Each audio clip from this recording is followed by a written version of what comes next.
Yang Itu nyolong, Pontianak itu. habis nyolong wedhus itu. Iya, nyolong wedhus itu antara lain. Pesta selalu logistiknya wedhus gitu kan.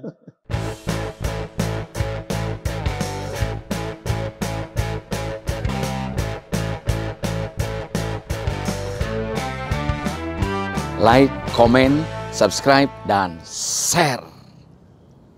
Oke? Assalamualaikum warahmatullahi wabarakatuh. Para sobat Bang Miing, saat ini saya tengah berada di sebuah museum yang begitu megah. Kaget. Kalau negara bikin museum itu biasa. Atau mungkin lembaga. Atau mungkin dinas museum. Tapi ini seorang sosok kondang, seorang pribadi yang punya kesadaran bagaimana mendokumentasi proses kehidupan dari awal kecil sampai dengan saat ini. Ada salah satunya Museum Bang Yos. Mendengar kata Bang Yos dari anak kecil sampai orang tua, saya yakin tahu. Gubernur 5 presiden selama jadi gubernur. Tapi juga karir pengabdian pada negara 6 presiden. Dan saya bangga. Tamu saya kali ini karena saya pernah mendampingi beliau selama 4 tahun paling tidak. Beliau ketua PBSI, ketua umum, dan saya humasnya. Nah untuk itu kita hari ini akan berbincang dengan beliau. Dan satu hal yang paling menarik adalah dengan prestasinya yang luar biasa sebagai kepala BIN waktu itu.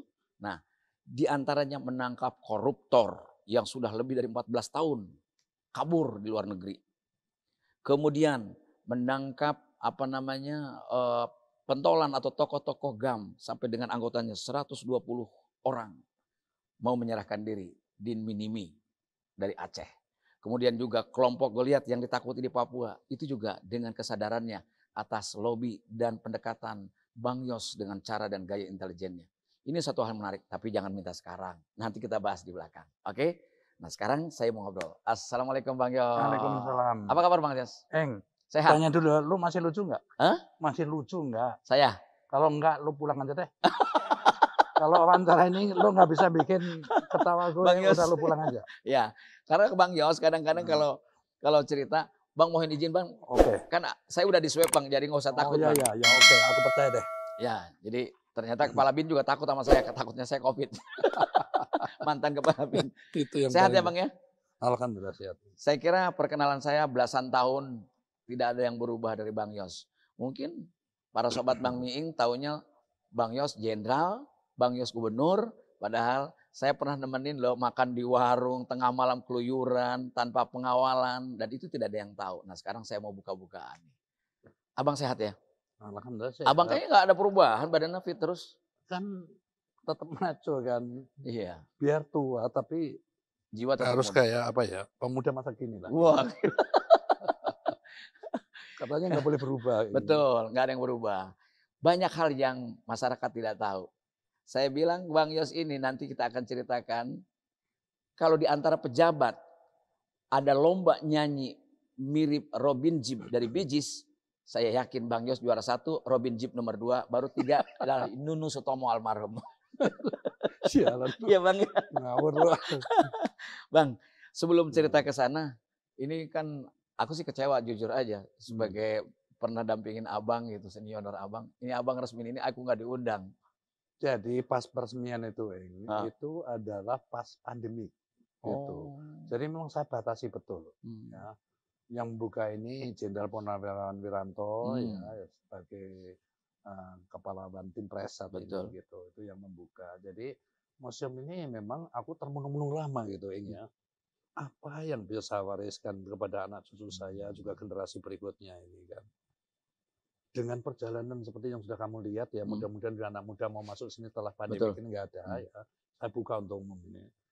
Adalah warisan pengalaman.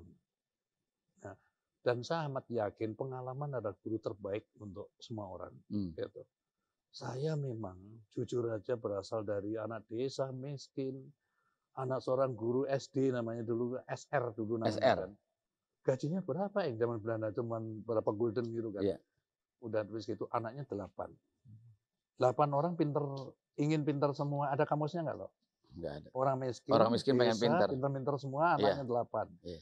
nyatanya bapak saya itu alhamdulillah lah. Iya. Tidak semuanya bisa berhasil, tetapi sebagian besarnya sekolah yang di atas standar lah gitu kan. Kakak saya juga yang pertama sudah lulusan Gama ya, jadi pernah mengenyam jadi wagub di Jawa Tengah 2 periode karena dia orang sipil. Zaman Pak Harto nggak bisa orang sipil jadi. Jadi ada korelasinya Bang, dari kemiskinan dengan kecerdasan itu ada korelasinya, ada hubungan ya? Kan gitu kan. Ada. Jadi pantesan Abang takut sama saya. Kalau orang miskin takutnya ada COVID ya. Makanya itu. Betul itu kan. Gitu, perjalanan itu berat bisa kayak begini gitu. Jadi apa gitu, saya kira pengalaman itu gitu. Dengan harapan ya seorang anak muda ya melihat museum itu dari sana terus sampai dia keluar. Ada inspirasi. Keluar itu terus bilang, "Lah, Bang Yos yang kayak gitu, anak desa miskin kayak gitu bisa, kenapa gua nggak bisa?" Itu yang saya harapkan. Motivasi. Ada motivasi. Miskin-miskinnya anak sekarang, aku amat yakin masih miskin aku. Ya. Aku pakai sepatu aja pada saat saya udah masuk kota SMP itu baru pakai sepatu. Ya. Para sobat Bang Miing, ini belum ditanya loh. Yang saya Bang Yos bukan main karena memang intelijen.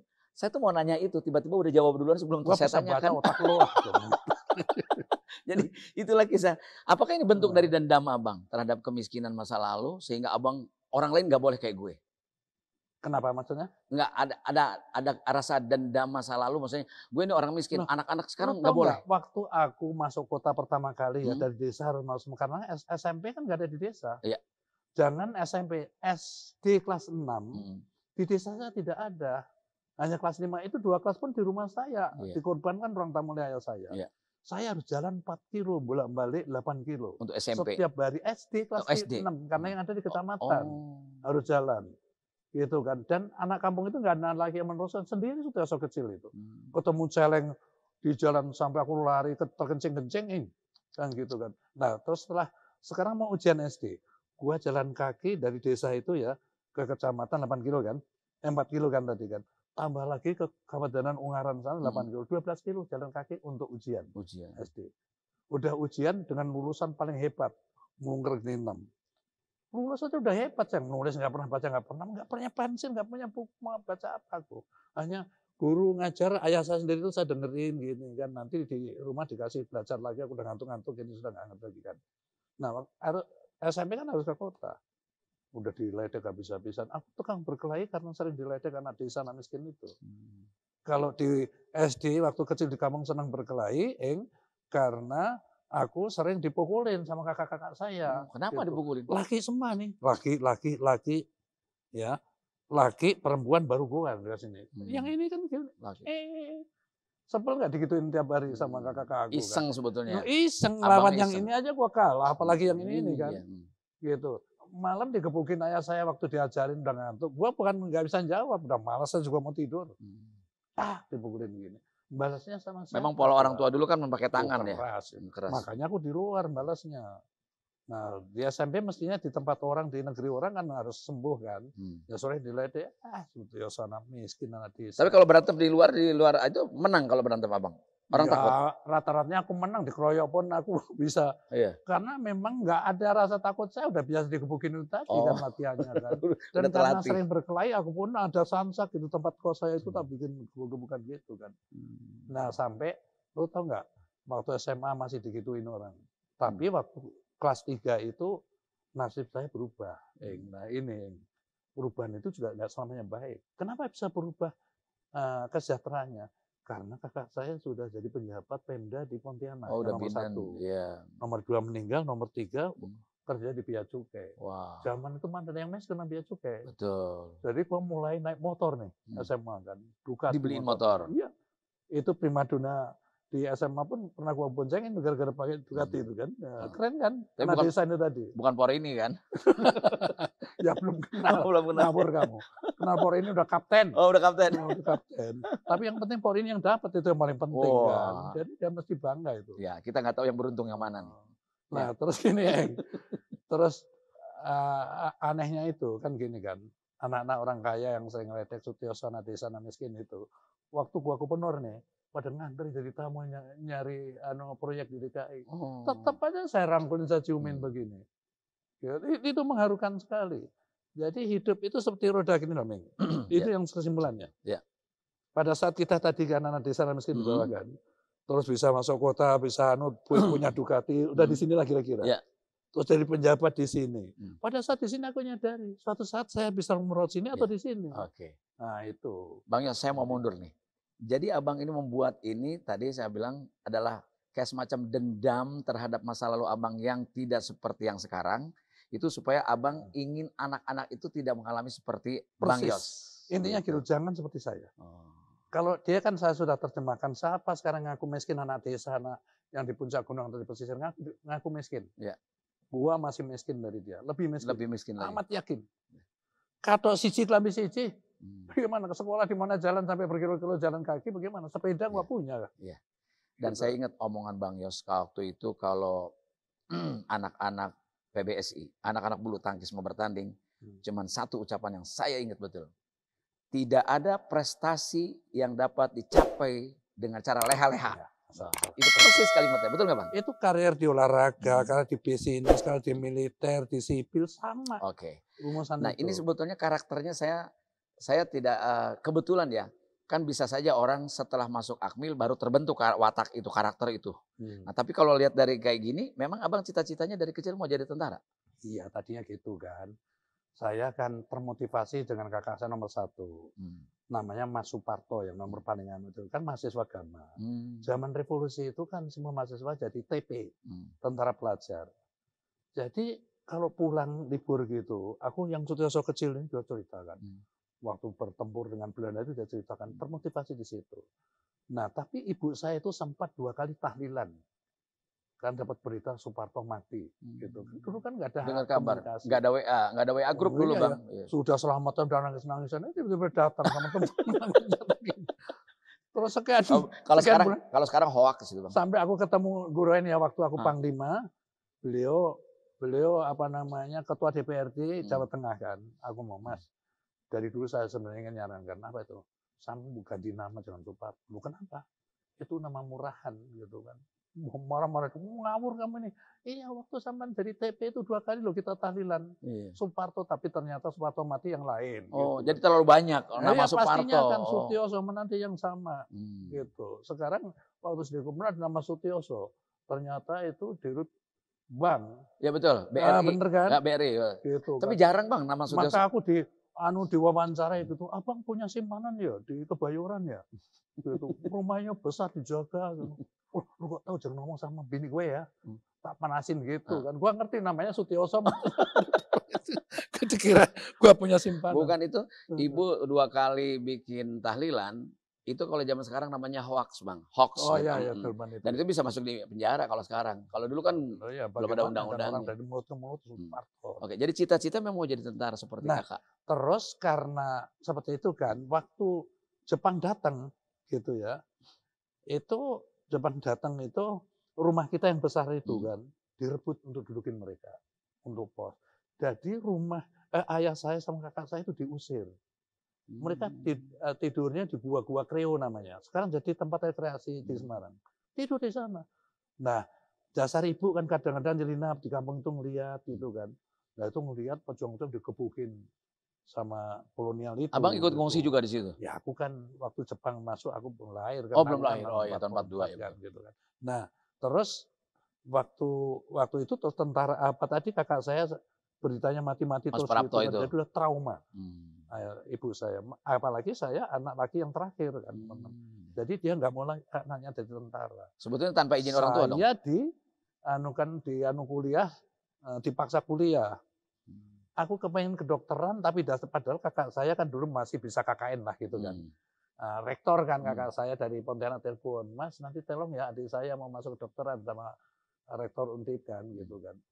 Gua kan dihukum waktu kelas 3 karena sering berkelahi, sering maling, segala macam itu kan. Tiba-tiba aku dipindah mau ujian. Yang nyolong Pontianak itu. Habis nyolong wedus itu. Iya, nyolong wedus itu antara lain. Pesta selalu logistiknya wedus gitu kan. Jadi anak-anak orang kaya ini tempatnya kan, gua kan hanya nyari wedus saja gitu kan. Di pelabuhan sana kan banyak kan.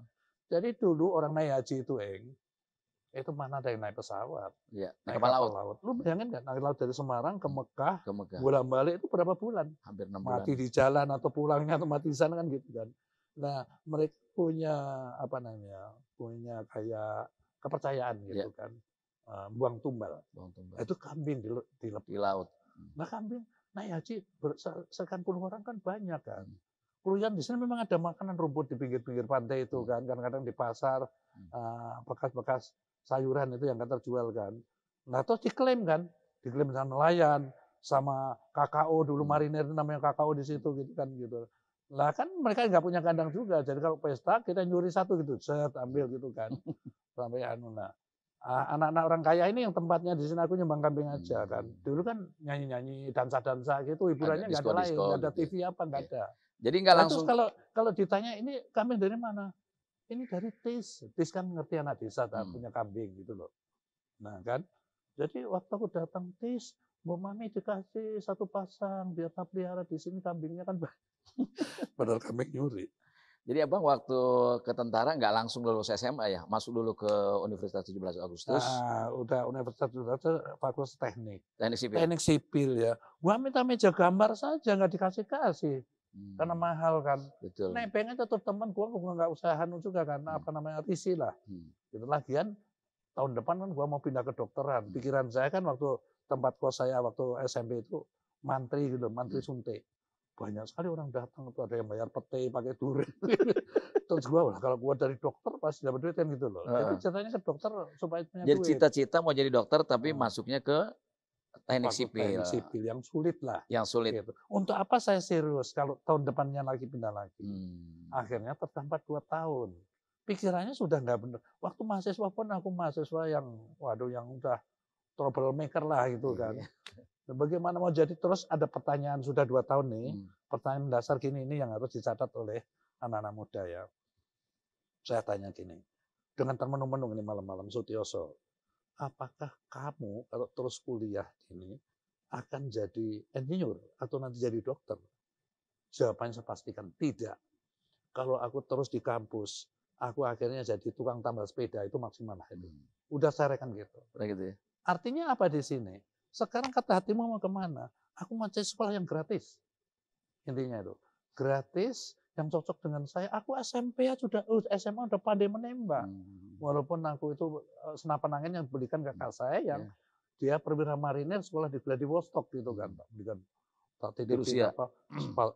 Topi koboi gitu, merah waktu itu ya. Terus celana jean gitu kan, terus senapan, dan dikirim betul. Karena SD udah jago ketapel juga bang kan? SD sudah jagoan ketapel, jadi sudah ada bakat kan. Sekarang suruh kuliah kan gitu kan. Artinya apa pertanyaan itu akhirnya? Ikutin kata hatimu. Masa depan kita bukan ditentukan orang lain, kakak kita, orang tua kita, diri kita sendiri. Akhirnya aku diam-diam daftarkan supaya tidak ketahuan ibu saya, aku menggunakan alamat teman aku gitu loh. Karena kalau dikasih tahu ibu nggak bakal dikasih. Wah nggak dikasih pasti. Oke bang, tahan dulu bang. Para sobat Bang Miing, baru sedikit obrolan kita sudah sangat menarik. Dan Bang Yos dengan gamblang bercerita. Cuman ketika dicopot jadi kepala BIN, hanya dia yang tahu dan dia simpan sampai saat ini. Mau tahu ceritanya? Tunggu. Nah, tentara nggak mungkin bisa lulus kan? Oh sekarang juga banyak sih bang. Buta warna, sangkanya duit dia, duit orang lain, duit rakyat diambil. Sialan dong.